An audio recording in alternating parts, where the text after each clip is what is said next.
أعوذ بالله أعوذ بالله من الشيطان الرجيم. بسم الله الرحمن الرحيم. ومن يرد الله أن يهديه يشرح صدره للإسلام ومن يرد أن يضله يجعل صدره ضيقا حرجا كأنما يصعد في السماء كذلك يجعل الله الرجس على الذين لا يؤمنون. صدق الله العظيم. అనంత కరుణామయుడు అపర కృపాశీలుడైన సృష్టి ప్రభు అల్లాహ్ శుభనామంతో ప్రారంభిస్తున్నాను. సోదరులారా, సోదరిమణులారా, అయ్యలారా, అమ్మలారా, అస్సలాము అలైకుం రహమతుల్లాహి వబరకాతు.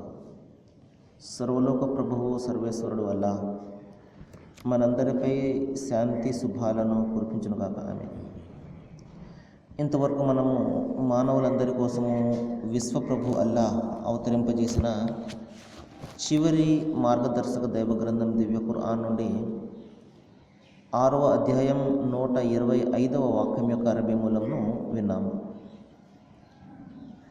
ఈ వాక్యాలను దైవము మరి ఎవరైతే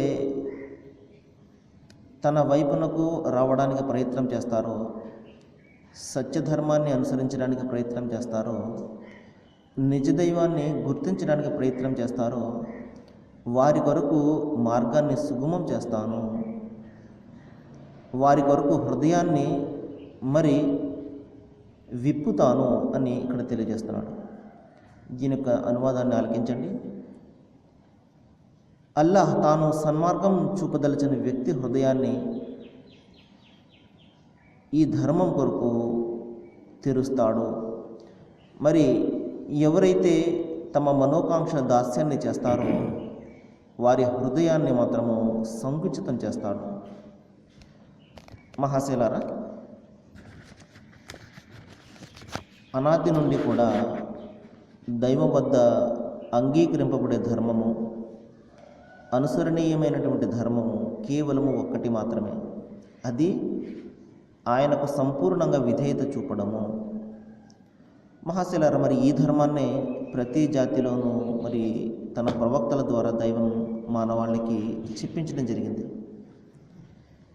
మనిషి తనను సృష్టించినటువంటి ఆ సృష్టి ప్రభువుకు లొంగి ఆయన ఆజ్ఞమైన జీవితం గడపడం అనేది మనిషి ప్రధానమైనటువంటి బాధ్యత. అందునిమిత్తమే దైవం మానవాళిని ఈ ప్రపంచంలో పుట్టించడం జరిగింది. మరి మనం తెలుసుకుంటున్నాము, ఆ నిజదైవాన్ని గుర్తించి ఆయన విధించినటువంటి ధర్మాన్ని పాటించే వ్యక్తి జీవితం ఏ విధంగా ప్రభావితం అవుతుంది, ఏ విధంగా మారుతుంది, ఎటువంటి ప్రయోజనాలు కలుగుతాయి, ఈ విషయాన్ని గురించి మనం తెలుసుకుంటున్నాము.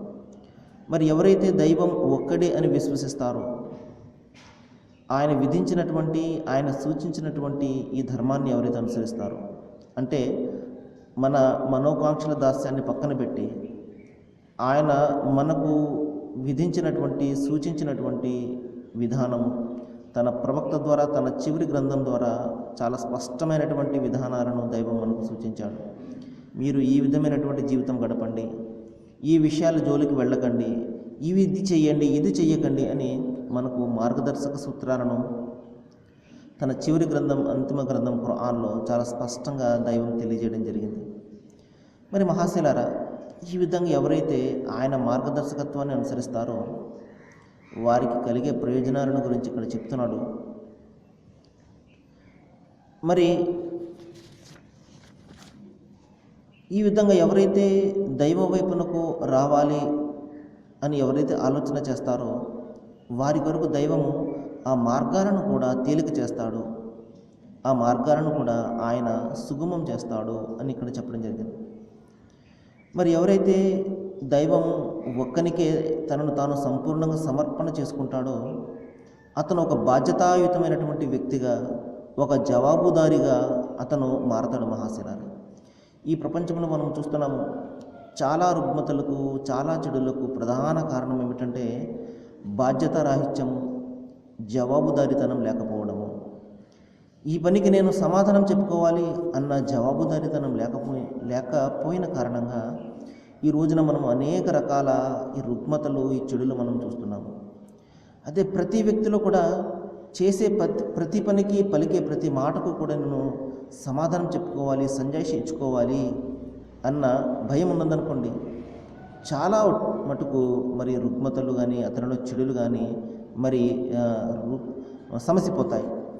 కానీ ఎవరైతే దైవం ఒక్కనికి సమర్పణ చేసుకుని ఆయన విధేయత చూపుతూ జీవితం గడుపుతాడో అతను ఒక మంచి జవాబుదారీ వ్యక్తిగా మారతాడు.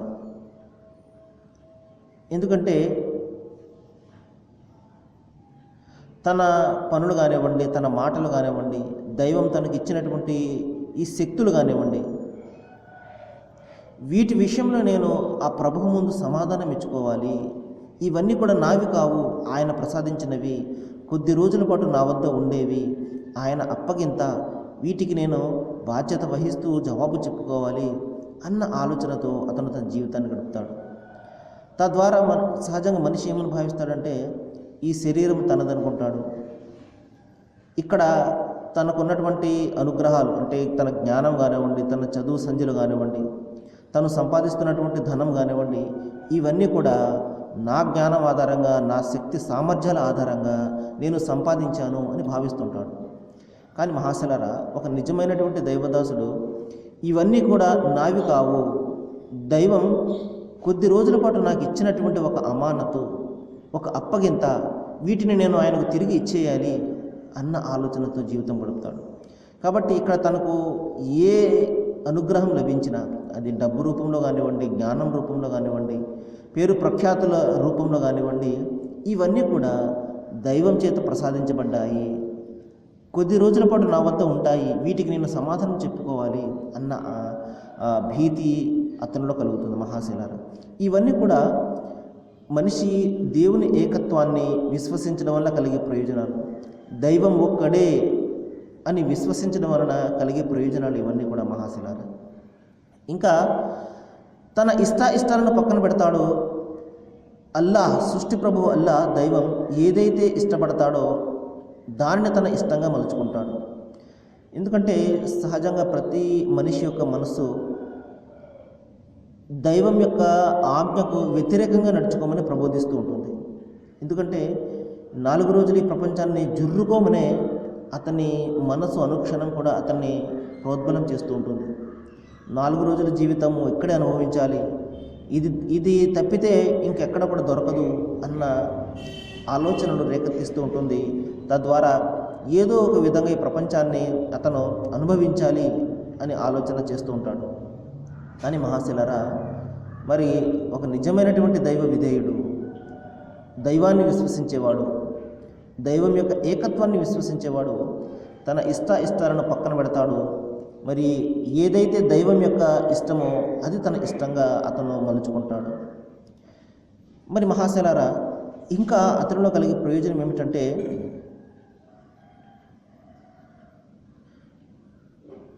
దైవం పట్ల ప్రగాఢమైనటువంటి ప్రేమ అతనిలో జనిస్తుంది.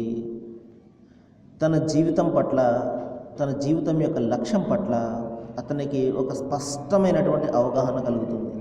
ఈ ప్రపంచంలోనికి ఎందుకు వచ్చామో, ఏమి చేస్తున్నామో, ఎక్కడికి వెళ్తున్నామో ఒక స్పష్టమైనటువంటి లక్ష్యంతో తన జీవితాన్ని గడుపుతాడు. ఇది ప్రధానంగా దైవం యొక్క ఏకత్వాన్ని విశ్వసించడం వలన కలిగే ప్రయోజనం మహాశిలారా. ఎందుకంటే సహజంగా మనిషి ఈ 3 విషయాల పట్ల చాలా అజాగ్రత్తతోటి ఉంటాడు, సరైనటువంటి అవగాహన కలిగి ఉండడు. మనం ఎక్కడి నుండి వచ్చామో, ఏమి చేస్తున్నాము, ఎక్కడికి వెళ్తున్నామో అన్న విషయం పట్ల సరైనటువంటి అవగాహన ఉండదు.